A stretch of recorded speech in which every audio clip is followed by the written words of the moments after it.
ஆண்டவர் இயேசு கிறிஸ்துவில் எனக்கு மிகவும் பிரியமான அசிசி குடும்பத்தினரே, உண்மையாகவே ஒவ்வொரு முறையும் நாம் திருப்பலியில் பங்கெடுக்கும்போது ஆண்டவர் நமக்கு உணவு அளிக்கிறார். ஒரு பக்கம் இறை வார்த்தை உணவு, இன்னொரு பக்கம் புனிதமிகு நற்கருணை. நான் போகும் இடமெல்லாம் சொல்வேன், நம் உடலுக்கு உணவு காலை, மதியம், மாலை, இதற்கிடையே கொஞ்சம் டீ, காஃபி, பால், வேறு எதுவோ. ஆனால் இதயத்திற்கு உணவு ஆண்டவருடைய வல்லமை மிக்க வார்த்தை, நம்முடைய புனிதமிகு நற்கருணை. உண்மையாகவே இந்த அசிசி குடும்பத்தினர் தங்கள் இதயத்தை வளர்க்க பெரிதும் துணை புரிகின்ற இறை வார்த்தையையும் புனிதமிகு நற்கருணையையும் விடாமல் தேட வேண்டும் என்பது என்னுடைய ஆசையும் கூட. இந்நாட்களில் ஆக்ட்ஸ் ஆஃப் தி அப்போஸ்டல்ஸ், திருத்தூதர் பணியிலிருந்து நாம் வாசிக்க கேட்கிறோம். இன்றைய நற்செய்தி ஏன் இந்த பாஸ்கா காலம் முழுவதுமாக யோவான் நற்செய்தியிலிருந்து. முதலில் யோவான் நற்செய்தியில் ஆண்டவர் என்ன சொல்லுகிறார்? அழகாக பாடினீர்கள், கர்த்தரை நம்பினோர் பேறு பெற்றோர் என்று. ஆண்டவர், நீர் மெசியாவானால் சொல், தெளிவாக சொல், திட்டவட்டமாக சொல். அவர்களை பொறுத்த மட்டில் அப்படி சொன்னால் உண்மையாகவே ரோமையரை எதிர்த்து போராட ஒரு ஆள் கிடைத்து விட்டான், எனவே போராட்டம் நடத்தி விடுதலை பெறுவோம் என்று நினைத்து கொண்டிருந்தார். ஆண்டவர் சொன்னார், நான் மெசியா என்று ஏற்கனவே சொல்லிவிட்டேன், நீங்கள் தான் நம்பவில்லை. மீண்டும் மீண்டும் இன்றைய நற்செய்தியில் நாம் கேட்கிறோம், நீங்கள் நம்பவில்லை. பிரியமானவர்களே, உங்களுடைய பாடல், வழிபாடு, கொண்டாட்டம், நற்கருணை ஆராதனை எல்லாமே நாம் அதிகமாக நம்ப வேண்டும் என்பதற்காகத்தான், நம்பிக்கையிலே வளர வேண்டும் என்பதற்காகத்தான்.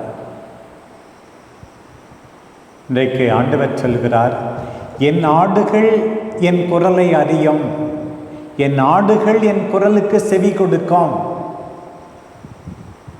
நீங்கள் என் ஆடுகளாக இருக்க வேண்டும், என்னை அடையாளம் கண்டுகொள்பவர்களாக இருக்க வேண்டும், என்னை நீங்கள் நம்ப வேண்டும்.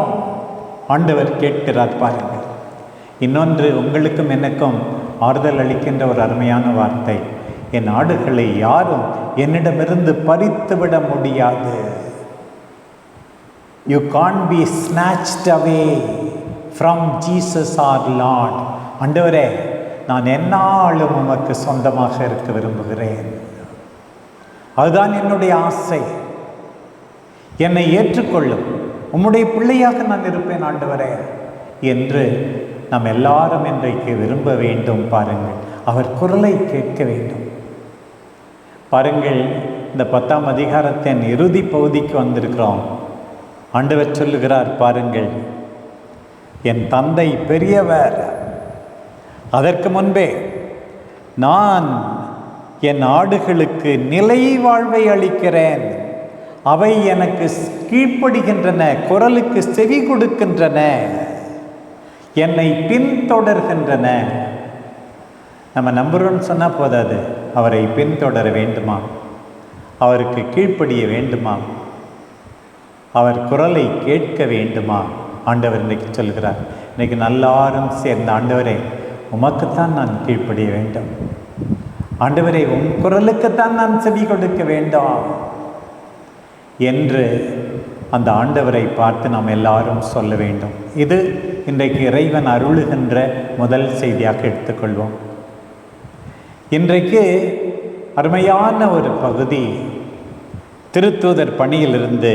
பாருங்கள் என்ன நிகழ்ந்தது என்று 11ஆம் அதிகாரம் 19 முதல் 26 வரை உள்ள வசனங்களை நாம் வாசிக்க கேட்டோம். பிரியமானவர்களே, இங்கே எப்படி ஸ்தேவானை முன்னிட்டு உண்டான துன்புறுத்தலால் மக்கள் சிதறி போயினர் என்று. நமக்கு நேருகின்ற துன்பங்கள் எல்லாம் ஒரு விதத்தில் நம்முடைய நன்மைக்காகத்தான். ஒரு விதத்தில் ஒரு பக்கம் பார்த்தால் வேத கல்லாபனை, இன்னொரு பக்கம் பார்த்தால் நிறைய மக்கள் நற்செய்தியை தெரிந்து கொள்ள அது ஒரு வாய்ப்பாக இருக்கிறது. சில நேரத்தில் எவ்வளோ கஷ்டம் இருக்கலாம், வேதனை இருக்கலாம், தனிப்பட்ட விதத்திலும் குடும்ப அளவிலும் எல்லா அளவிலும் சில துன்பங்கள் இருக்கலாம். பாருங்கள், இந்த வேத கல்லாபனை வழியாக ஆண்டவர் நற்செய்தி பரவ துணை செய்கிறார் என்பதை நாம் மறந்துவிடக்கூடாது.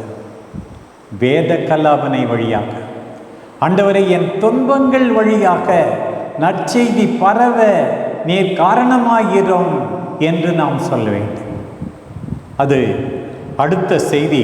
நம் முதலில் யூதருக்கு மட்டுமே இறை வார்த்தை அறிவித்தார்கள், வேறு எவருக்கும் அறிவிக்கவில்லை. ஆனால் இப்போது பல இடங்களுக்கு நற்செய்தியை அறிவிக்கிறார்கள். அந்தியோக்கியாவுக்கு வந்து அங்குள்ள கிரேக்கரை அணுகி நற்செய்தியை அறிவித்தார்கள். தொடர்ந்து நாம் பார்க்கிறோம்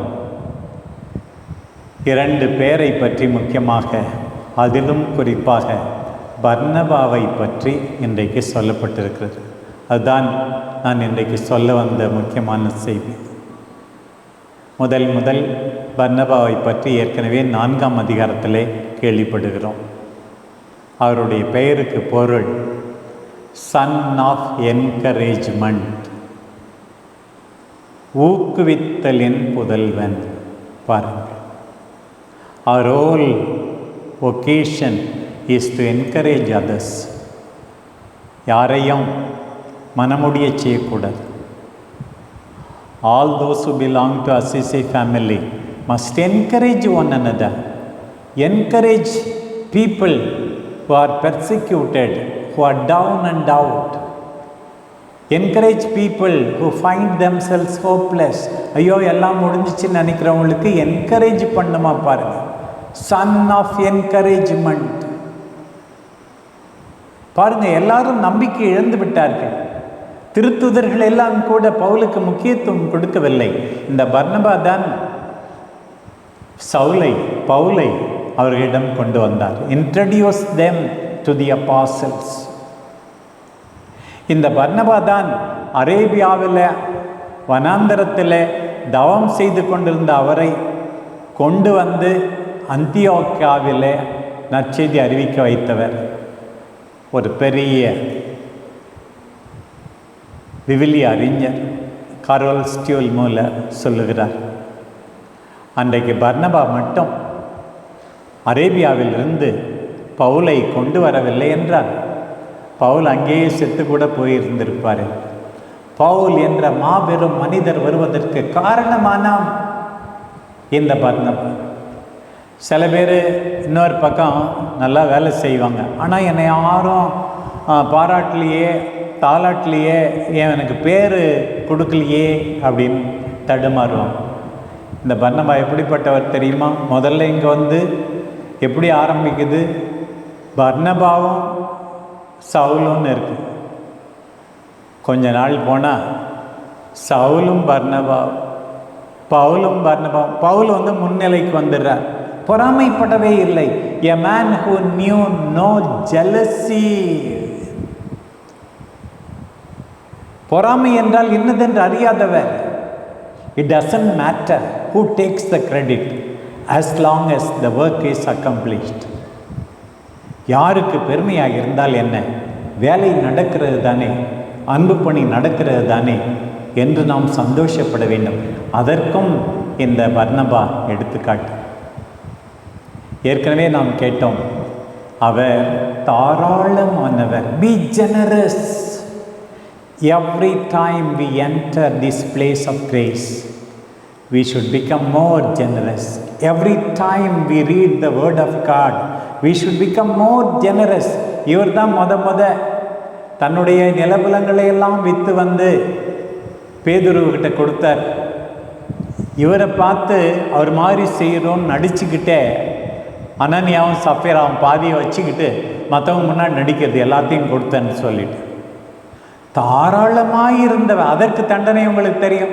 அதுக்கு தண்டனை சாவு தான். 2 பேர் செத்து போயிட்டாங்க பொய் சொன்னதுனால, நடித்ததுனால. நல்லவங்களாக இருக்கிற மாதிரி நம்ம நடிக்கக்கூடாது. இந்த பர்னபா நடிக்கவில்லை, உண்மையாகவே தாராளமாக எல்லாவற்றையும் திருத்தூதர்களின் காலடியிலே கொடுத்தார். இன்னொன்று பர்னபாவை பற்றி, அவர் தூய ஆவியால் நிறைந்தவர் என்று சொல்லப்பட்டிருக்கிறது. தூய ஆவியால் நிறைந்தவர். நாளைக்கு இதனுடைய தொடர்ச்சியாக வாசிக்கப்படுகிற பகுதியில் பவுலையும் பர்னபாவையும் என்னுடைய பணிக்காக ஒதுக்கி வையுங்கள் என்று தூய ஆவியே சொல்லுகிறார். தூய ஆவியால், filled with the Holy Spirit, தூய ஆவியால் நிறைந்திருந்தார். இன்னொன்று பாருங்க, பர்னபாவை பற்றி, he is a good man, அவர் நல்லவர்னு சொல்லியிருக்கு. நம்ம கார்டனுக்குள்ளே இருக்கிற எல்லாரை பற்றியும் she is a good girl, she is a good boy, he is a good boy, she is a good woman, he is a good man அப்படின்னு சொல்கிற மாதிரி வாழறது தான் நமக்கு மிகப்பெரிய பெருமை. பாருங்கள், பர்னபாவை பற்றி அவர் நல்லவர் என்று சொல்லப்பட்டிருக்கிறார். இதுதான் நம்முடைய வழிபாட்டின் உச்ச நிலை. தாராளமாக இருப்பது, உற்சாகப்படுத்துவது, ஆவியால் நிறைந்திருப்பது, நல்லவர்களாக இருப்பது, பொறாமைப்படாமல் இருப்பது, இது எல்லாம் ரொம்ப முக்கியமாக இருக்கிறது. இன்றைய 2 இறைவார்த்தை பகுதியிலிருந்து இவ்வளவை நாம் கற்றுக்கொள்கிறோம். நம்புவோம், பர்னபாவைப் போல நம்புவோம். அவருடைய நல்ல குணங்களை பின்பற்றி சாட்சிய வாழ்வு வாழ்வோம். நம் அன்பு தாய் அன்னை கன்னிமரியா, நம்முடைய பாதுகாவலர் புனித பிரான்சிஸ் அசிசியார், புனித அந்தோணியார், எல்லா புனிதர்களும் நமக்காக பரிந்து பேசுவார்களாக. ஆமேன்.